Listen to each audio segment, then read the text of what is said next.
Caleb Quick here with an update for Aegis Online. Right off the bat, let's go take a look at the graphical options that we added in. You can change your resolution to whatever you'd like, take it out of full screen, apply the settings. Just like before, you can resize the window to whatever you want. So if you wanted to stick this side, have your campaign notes open on the other side, you'll be able to do so. And if you want to, you can put it back on full screen. You see it's got the lower resolution there, so you can have that nice retro feel if you'd like. Let's take it back up to a modern resolution. And let's start a little server here, and we can go into the new options, new things we put in. So just start a local host. So the first one I want to show is the wall end caps. Previously the walls didn't have anything on the end here, and that's been fixed. They've had something in there. Makes them look better with the lighting, all that jazz. It's great. And the big update that we've done now is with the miniatures here in the upper left-hand corner. So previously you have the tabletop templates, and these would be things you could place down, and they're all kind of the same. Now we have persistent items. Now this is stuff you can use for like your own player characters. So if we pull one out right here, you see hover over it, you got a little tooltip now. So this is Greg, and if we change over to the play tool, we can actually select Greg and go down here, change his colors, change his stats. Let's give him 20 hit points there for Greg, and give him more of a melee bonus, go up to 5. And we'll change his color from maroon there on the base. Why don't you say we take it over to a nice green. There, he's got some earthy colors there.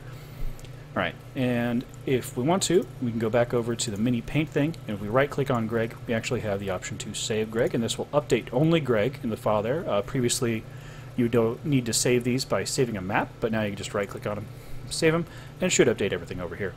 Now if we want to make one of these, we can start with our standard Pathfinder guy right here. And still to access the attributes, you need to go to the play tool. So we can scroll all the way to the top, give him a unique name. Let's call him Nathan. Nathan, let's give him a little bit more hit points there, and we'll give him a range bonus. So he'll be our ranged guy. And then right click with the mini paint tool. You see we have 3 options here. We can delete Nathan, save, or make persistent. Now if we save him currently, because he's not persistent, we'll actually make a new tabletop template here, which would be how we would make something like a monster, a goblin, something that we're going to have a lot of in the scene.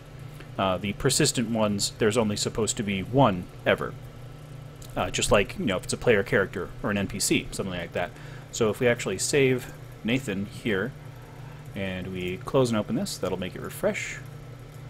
Go down to N, and there's Nathan right there. Now if we want to make Nathan persistent, let's go over here. Persistent items, it's just Greg at the moment. Make persistent, and then you'll see it's no longer have that option, it's just like Greg.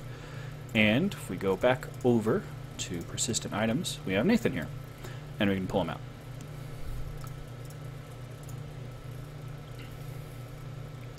So we should be able to go to a new map. So we're going to go over to a map really quick. Remember, we changed Greg's color, so he has green, and we give him a few more hit points and some higher melee bonus.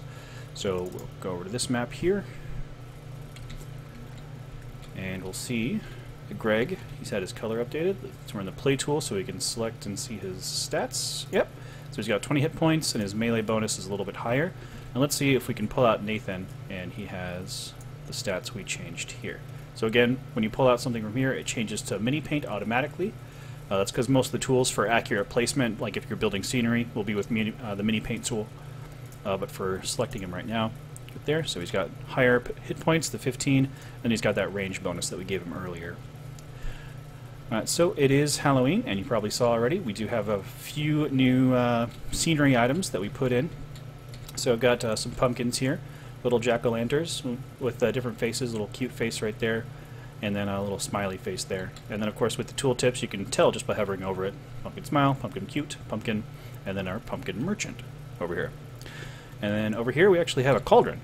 And this was a request from a patron having me make a scenery item. That's one of the rewards you can get. And if you'd like to support Aegis Online, it's over at patreon.com/EasterEggProductions.